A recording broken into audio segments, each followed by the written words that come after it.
اعوذ باللہ من الشیطان الرجیم بسم اللہ الرحمن الرحیم اللہم صلی علی محمد و آل محمد وعجل فرج آل محمد۔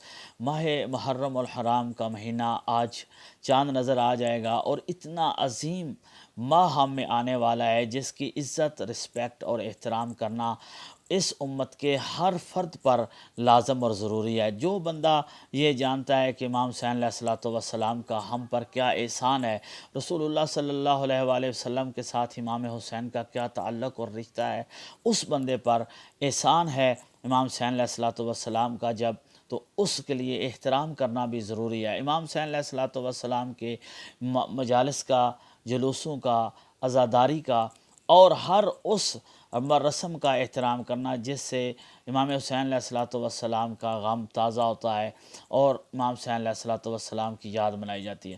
کچھ لوگ یہ سمجھتے ہیں کہ فقط شیعہ ہی یہ کام کریں، اور شیعوں کا ہی منصب اور فریضہ ہے کہ وہ امام حسین علیہ الصلوۃ والسلام کی عزاداری کریں، نوحے پڑھیں، مجالس پڑھیں اور امام حسین علیہ الصلوۃ والسلام کا غم منائیں، جبکہ ہر مسلمان جو رسول اللہ صلی اللہ علیہ وآلہ وسلم سے تعلق رکھتا ہے اس کو پتہ ہے کہ امام حسین علیہ الصلوۃ والسلام کا مجھ پر احسان ہے۔ لہذا محرم الحرام میں امام حسین علیہ الصلوۃ والسلام کی سبیل لگانا، امام حسین علیہ الصلوۃ والسلام کی عزاداری بپا کرنا، مجالس بپا کرنا، نہیں دل کر رہا آپ کا ماتم کرنے کو نہ کریں، لیکن ماتم کرنے والوں کے لیے اذیت نہ بنیں۔ ماتم کرنا آپ کو پسند نہیں ہے، لیکن اگر کوئی ماتم کر رہا ہے تو اس کو روکے نہیں۔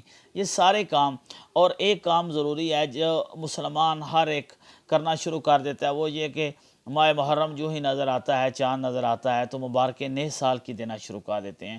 اگر آپ کو پتہ ہے امام حسین علیہ الصلوۃ والسلام کے گھر کا کتنا نقصان ہوا ہے، اگر یہ آپ جانتے ہیں تو آپ مبارکباد نہ دیں، اور آپ کو پتہ ہونا چاہیے کہ امام حسین علیہ الصلوۃ والسلام کہ ہاں کتنا غم ہے۔ یہ میں پیغام تمام مسلمانوں کو دے رہا ہوں۔ شیعہ اہل بیت تو بہت سارے احترام کرتے ہیں، غم مناتے ہیں، عزاداری اپنی طرف سے کوشش کرتے ہیں۔ میں ان مسلمانوں تک یہ آواز پہنچا رہا ہوں جن کو ان مراسم کا پتہ نہیں ہے کہ ان کا احترام کرنا ہے یا ان کا احترام نہیں کرنا، اس چیز کا ان کو پتہ نہیں ہے، اور وہ امام حسین علیہ الصلوۃ والسلام کے غم کو، عزاداری کو سمجھتے ہیں کہ یہ فقط شیعوں کا فریضہ ہے، شیعہ ہی انجام دیتے ہیں، یا جو انجام دے یہ خدمت وہ شیعہ ہو جاتا ہے۔ ایسی بات نہیں ہے، آپ اہل سنت کے مذہب پر باقی رہیں، لیکن آپ پھر بھی امام حسین علیہ الصلوۃ والسلام سے محبت کر سکتے ہیں۔ کس طرح کر سکتے ہیں؟ امام حسین علیہ الصلوۃ والسلام کی مجلس میں آئیں۔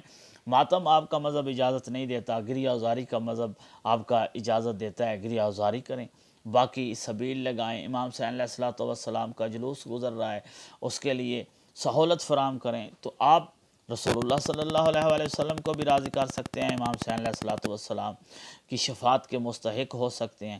ضروری نہیں ہے کہ آپ شیعہ ہوں اور یہ کام آپ شیعہ بن کر ہی انجام دیں۔